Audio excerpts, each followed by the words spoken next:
Minister, thank you so much for joining Bloomberg Television. The president also, speaking to reporters today, said he, quote, his hopes and expectations that there will be less intrusive action with the military around the hospital in Gaza City. He's talking about Al-Shifa. Do you agree with President Biden? Do you think the IDF could maintain that civilians are not being caught in the crossfires at this critical hospital?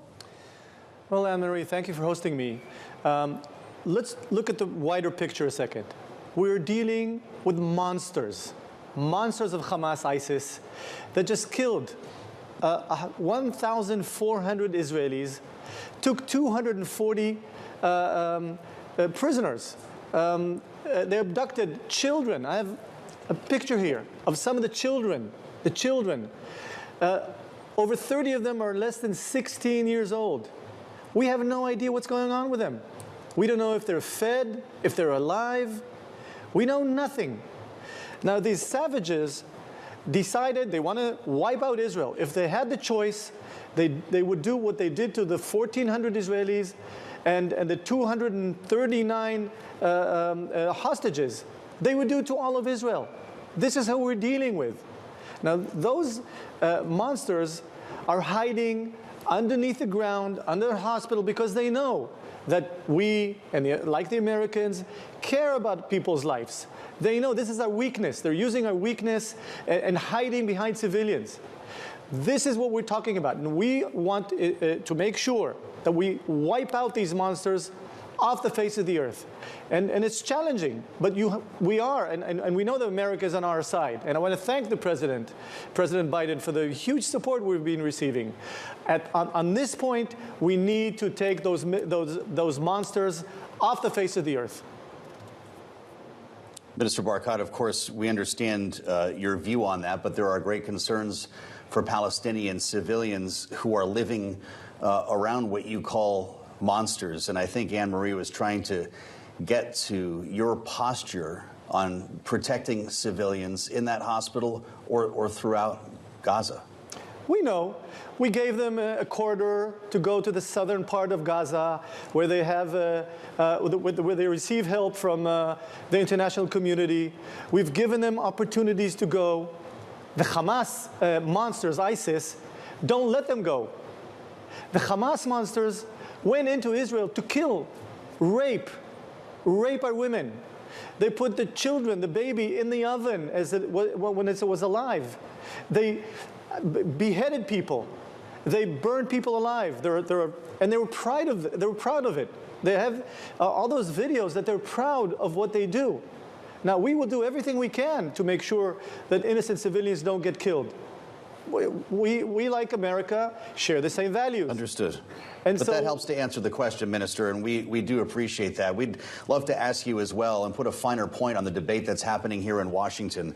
I know that you're going to be headed for the nation's capital at some point soon, and lawmakers cannot seem to agree on how to package funding for Israel. It's been more of a procedural matter, as I'm sure you understand, and I'm wondering how much time there is here to get this done, what Israel needs, and how much time there is to deliver it before this becomes a detriment.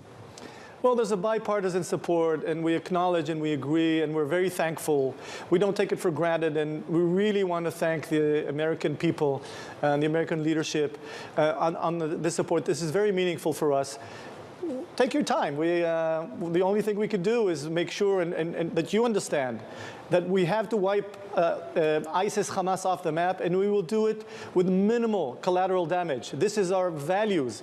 We don't need to be told that. We know that ourselves. We're Jews, and we care about life, unlike our enemies that want death and destruction, not only for Israel, not only for Jews, for all non-Islamic jihadists. They want to wipe us off the map. We're in the same. We're fighting not only our war.